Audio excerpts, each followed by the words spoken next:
Jo ticība ir stipra paļaušanās uz to, kas cerams, pārliecība par neredzamām lietām, jo tanī stāvēdami tēvi saņēmuši liecību. Jo ticībā mēs noprotam, ka pasaule ir radīta Dieva vārda spēkā, ka no neredzamā cēlies redzamais. Ticībā Ābels ir nesis Dievam labāku upuri nekā Kains. Tās dēļ par viņu ir liecināts, ka viņš ir taisns, kā Dievs par viņa dāvanām ir liecinājis. Tās dēļ viņš vēl runā, kaut arī miris. Ticībā Ēnohs tika aizrauts, tā ka viņš neredzēja nāvi un viņu neatrada, tāpēc, ka Dievs viņu bija aizrāvis. Jo pirms aizraušanas par viņu ir nodota liecība, ka viņš Dievam paticis. Bet bez ticības nevar patikt, jo tam, kas pie Dieva griežas, nākas ticēt, ka viņš ir, un ka viņš tiem, kas viņu meklē, atmaksā. Ticībā Noā dievbijīgs būdams saņēma Dieva aizrādījumu par vēl neredzamo un savā gādībā uztaisīja šķirstu sava nama glābšanai. Tās dēļ viņš nicināja pasauli un kļuva tās taisnības mantinieks, kas nāk no ticības. Ticībā Ābrahāms ir paklausījis aicinājumam un gāja uz to vietu, ko nācās saņemt par mantojumu, un gāja nezinādams, kurp viņš iet. Ticībā viņš apmetās apsolītajā zemē kā svešinieks, dzīvodams teltīs ar Īzaku un Jēkabu, tā paša apsolījuma līdzmantiniekiem. Jo viņš gaidīja pilsētu ar stipriem pamatiem, kuras cēlējs un radītājs ir Dievs. Ticībā arī tā pati Sāra spēja kļūt māte, neraugoties uz vecumu, jo turēja par uzticamu to, kas devis apsolījumu. Tāpēc arī no viena cilvēka, kas turklāt vēl bija vecuma nespēkā, ir dzimuši tik daudz kā debesu zvaigznes un kā neskaitāmas smiltis jūrmalā. Šie visi ir miruši ticībā, apsolītās lietas nesaņēmuši, bet no tālienes tās redzēdami un sveikdami un apliecinājuši, ka viņi ir svešinieki un piemājotāji virs zemes. Jo tie, kas tādas lietas runā, rāda, ka viņi meklē tēviju. Un ja viņi būtu domājuši par to zemi, no kuras bija izgājuši, tad viņiem būtu bijis laiks atgriezties. Bet nu tie tiecas pēc labākas, tas ir debesu tēvijas. Tāpēc arī Dievs netur par kaunu, ka tie viņu sauc par savu Dievu, jo viņš tiem sagatavojas pilsētu. Ticībā Ābrahāms, kad tika pārbaudīts, ir upurējis Īzaku, upurējis vienīgo dēlu, viņš, kas bija saņēmis apsolījums, par ko bija teikts, pēc Īzaka tev pēcnācēji tiks nosaukti. Jo viņš domāja, ka arī no miroņiem Dievs spēja uzmodināt, tāpēc viņš to arī saņēma atpakaļ kā līdzību. Ticībā Īzaks nākotnēji svētīja Jēkabu un Ēsavu. Ticībā Jēkabs mirdams ir svētījis abus Jāzepa dēlus un pielūdzis Dievu, noliecies pār sava zīžļa galu. Ticībā Jāzeps mirdams ir runājis par Izraēla bērna iziešanu un devis norādījums par saviem kauliem. Ticībā Mūzu pēc dzimšanas viņa vecāki paslēpa 3 mēnešus, tāpēc, ka viņi redzēja, ka bērns ir jauks, un viņi nebijās no valdnieka pavēlēm. Ticībā Mūzus, liels izaudzis, liedzās saukties par faraona meitas dēlu, labāk gribēdams kopā ar Dieva tautu ciest ļaunumu, nekā īsu laiku baudīt grēcīgu laimi, par lielāku bagātību turēdams Kristus negodu, nekā Ēģiptes mantas, jo viņš raudzījās uz atmaksu. Ticībā viņš atstāja Ēģipti, nebīdamies no valdnieka dusmām, jo it kā neredzamo redzēdams viņš izturēja.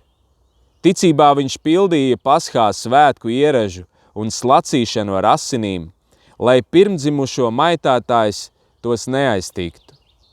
Ticībā viņi izgāja cauri sarkanajai jūrai, kā pa sausu zemi, ko mēģinot eģiptieši noslīk. Ticībā sabruka Jērikas mūri pēc tam, kad 7 dienas tiem bija gājuši apkārt. Ticībā netikle Rahāba negāja bojā līdz ar neticīgajiem, draudzīgi uzņēmus pie sevis izlūkus. Un ko vēl lai saku? Man pietrūkst laika stāstīt par Gideonu, Baraku, Samsonu, Jeftu, Dāvidu, Samuēlu un praviešiem, kas ar ticību valstis ir uzvarējuši, taisnus darbus darījuši, apsolījumus saņēmuši, lauvu rīklas aizbāzuši, uguns spēku nodzēsuši, zobena asmenim izbēguši, pārvarējuši nespēku, karā stipri kļuvuši, svešus kara pulkus piespieduši bēgt. Sievas savus mirušos atguvušas ar augšām celšanos, bet citi tika mocīti, nepieņemdami atsvabināšanu, lai iegūtu augšām celšanos. Citi izcietuši izsmieklu un pātagu sitienus, pat arī važas un cietumu. Viņi tika akmeņiem nomētāti, pārbaudīti, sazāģēti, mira no zobena, staigāja apkārt aitu ādās, kazu ādās, trūkumu ciesdami, spaidīti, mocīti. Viņi, kuru pasaule nebija cienīga, maldījās pa tuksnešiem un kalniem un alām un zemes aizām. Un šie visi, lai gan ticības dēļ viņi ir saņēmuši liecību, nesaņēma apsolīto, tāpēc, ka Dievs mums kaut ko labāku bija paredzējis, lai viņi bez mums nesasniegtu pilnību. Tāpēc tad arī, kur ap mums visapkārt tik liels pulks liecinieku, dosimies ar pacietību mums noliktajā sacīkstē, nolikdami visu smagumu un grēku, kas ap mums tīnas, un raudzīsimies uz Jēzu, ticības iesācēju un piepildītāju, kas viņam sagaidāmā prieka vietā krustu ir pacietis, par kaunu nebēdādams un ir nosēdies Dieva tronim pa labai rokai. Ņemiet vērā to, kas panesis tādu pārestību no grēciniekiem, lai jūs nepiekūstat savās dvēselēs pagurdami. Jūs vēl neesat līdz asinīm pretīm turējušies, cīnīdamies pret grēku, un esat aizmirsuši pamācību, kas jūs kā bērnus uzrunā. Mans bērns, nenicini tā kunga pārmācību un nepagursti, kad viņš tevi norāja. Jo ko tas kungs mīl, to viņš pārmāca un šauš katru bērnu, ko viņš pieņem. Pacietiet pārmācību, Dievs izturas pret jums kā pret bērniem, jo kur ir bērns, ko tēvs nepārmāca? Bet ja jūs esat bez pārmācības, ko visi ir saņēmuši, tad jūs esat nelikumīgi bērni un ne īsti bērni. Tad nu mums, mūsu miesīgie tēvi, ir bijuši par pārmācītājiem, un mēs tos esam bijušies. Vai tad, lai mēs daudz vairāk nepaklausītu garu tēvam, lai dzīvotu? Jo tie gan īsu laiku mūs ir pārmācījuši, kā tas viņiem šķita pareizi esam, bet viņš, lai nāktu tas mums par labu, lai mēs kļūtu viņa svētuma dalībnieki. Bet katra pārmācība tai acu mirklī neliekas mums par prieku, bet par bēdām. Tomēr vēlāk, tanī vingrinātiem, dod taisnības miera augli. Tāpēc paceliet gurdenās rokas un nespēcīgos ceļus un staigājiet taisnas tekas savām kājām, lai tizlais nekluptu, bet gan tiktu dziedināts. Dzenieties pēc miera ar visiem un pēc svētas dzīves, bez kā neviens neredzēs to kungu, pielūkodami, ka neviens nezaudētu Dieva žēlastību, lai nekāda rūgta sakne, augstu izaugusi, jums nekaitētu, un daudz ar to netiktu apgānīti, lai neviens nebūtu netikls un zemisks kā Ēsaus, kas savu pirmdzimtību ir pārdevis par vienu ēdienu.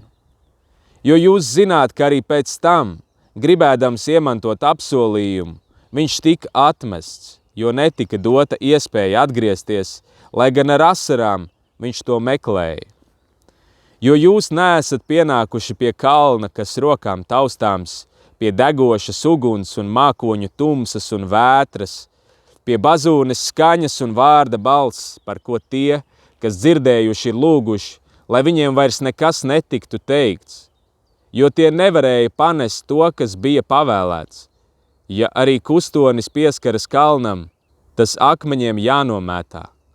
Un tik briesmīga bija parādība, ka Mūzes teica, es esmu izbijies un drebu, bet jūs esat tuvojušies Cijānas kalnam un dzīvā Dieva pilsētai, debesu Jeruzālemei un eņģeļu neskaitāmiem pulkiem svētku sapulcei, un debesīs pierakstīto pirmdzimto draudzei un Dievam, visu tiesnesim un pilnību sasniegušo taisno gariem un jaunās derības starpniekam Jēzum un izlietajām asinīm, kas spēcīgāk runā nekā Ābela asinis. Pielūkojiet, ka jūs nenoraidāt to, kas runā, jo ja tie nav izbēguši, kuri atmeta to, kas zemes virsū Dieva mācību mācīs, jo mazāk mēs, ja novēršamies no tā, kas ir no debesīm.